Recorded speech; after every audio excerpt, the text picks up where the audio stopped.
بھول جاتا ہوں سکھ میں اکثر اے خدا، بھول جاتا ہوں سکھ میں اکثر اے خدا، دکھ میں مجھے ہمیشہ تم یاد آتے ہو۔ السلام علیکم ایوری ون، میں آپ سے مخاطب محمد عمران اور آپ دیکھ رہے ہیں عمران کھرل آفیشیل پوئٹری۔ بہت سے دوستوں کی ریکویسٹ پر کہ بھائی ویڈیو بہت لمبی ہو جاتی ہے اور ہمارے پاس اتنا ٹائم نہیں ہے، تو سوچا کیوں نہ آج بالکل چھوٹی سی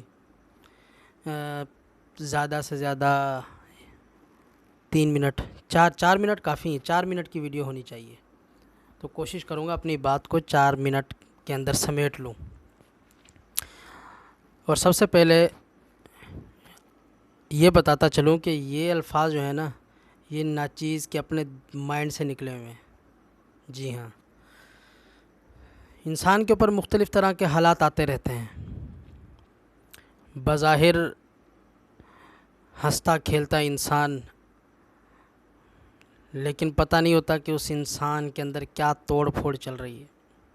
تو کچھ ایسے ہی لمحات میں کہے گئے الفاظ کہ بھول جاتا ہوں سکھ میں اکثر اے خدا، دکھ میں ہمیشہ مجھے تم یاد آتے ہو۔ تو انسان کے اوپر کیسے ہی حالات کیوں نہ آ جائیں، اچھے یا برے، انسان کو اپنے خالق اور مالک کو نہیں بھولنا چاہیے۔ ایک حدیث پاک کا مفہوم یاد آ گیا کہ حدیث قدسی ہے غالباً، کہ جب بندہ دعا کرتا ہے تو اللہ رب العزت فرشتوں سے مخاطب ہو کر کہتے ہیں کہ فرشتوں یہ آواز کیسی آواز ہے؟ فرشتے کہتے ہیں یا اللہ یہ آواز کچھ نامانوس سی ہے، پہلے کبھی سنی نہیں۔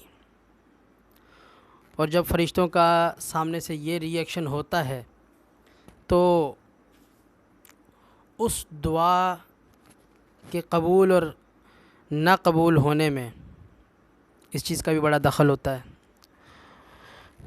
تو ایک وہ بندہ جو بکثرت خدا تعالیٰ سے مانگتا رہتا ہے، اور جب وہ مانگ رہا ہوتا ہے اور فرشتوں سے اللہ تعالیٰ پوچھتے ہیں فرشتوں یہ آواز کیسی ہے، فرشتے جواب دیتے ہیں یا اللہ یہ آواز بکثرت سننے کو ملتی ہے، یہ بکثرت آپ سے مانگتا رہتا ہے، مانوس آواز ہے، سنی سنی لگتی ہے۔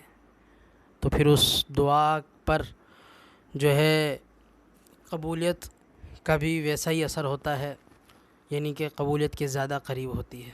تو مانگتے رہیے اللہ رب العزت سے، بہت بڑی ذات ہے، بہت غفور و رحیم ذات ہے، اس کے خزانوں میں کوئی کمی نہیں ہے۔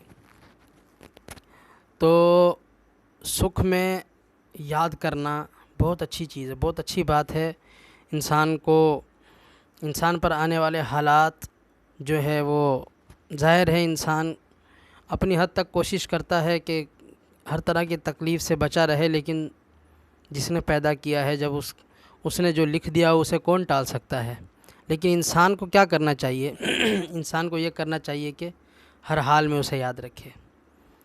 خوشی کے لمحات میں بھول جاتا ہے انسان، اور جب اس پر کوئی غم آتا ہے، کوئی مصیبت آتی ہے، کوئی بیماری آتی ہے، تو پھر اس کے سوا باقی سب بھول جاتا ہے، پھر بس وہی یاد آتا ہے، دکھ میں ہمیشہ مجھے تم یاد آتے ہو۔ معذرت کے ساتھ مجھے بلی ڈسٹرب کر رہی ہے۔ جی ہاں، تو اپن کہاں تھے؟ ہاں، تو میں عرض کر رہا تھا کہ انسان کو جو ہے ایسا ہونا چاہیے کہ جس کی آواز سن کر فرشتے کہیں یا اللہ یہ آواز سنی سنی لگتی ہے، یہ بکثرت سننے کو ملتی ہے، یہ آواز یہ بہت دعائیں مانگتا ہے اور بہت آوزاری کرتا ہے آپ کے سامنے، تو اس پر پھر قبولیت کے چانس زیادہ ہوتے ہیں۔ تو اس لیے زیادہ سے زیادہ مانگنا چاہیے۔ دعا کے آداب بہرحال اپنی جگہ ہیں، لیکن کوشش یہ ہو کہ چلتے پھرتے انسان اللہ تعالیٰ سے مانگتا رہے۔ دیکھو ہم اپنی اوقات کے مطابق مانگتے ہیں، ہمیں اپنی اوقات کے مطابق نہیں مانگنا ہے، ہمیں دینے والی ذات کے مطابق مانگنا ہے کہ وہ ذات کتنی بڑی ہے، وہ کیا نہیں دے سکتی، سب کچھ دے سکتی ہے، مانگنے میں کمی ہے۔ ویڈیو 5 منٹ کو پہنچنے والی ہے، بات کو ختم کرنے کی کوشش کرتا ہوں، اور ایک بار پھر شعر دہراتا ہوں بھول جاتا ہوں اکثر، بھول جاتا ہوں سکھ میں اکثر، اے خدا دکھ میں ہمیشہ مجھے تم یاد آتے ہو۔ ملتا ہوں ایک ایسی ویڈیو میں، تب تک کے لیے اجازت۔ السلام علیکم ورحمۃ اللہ۔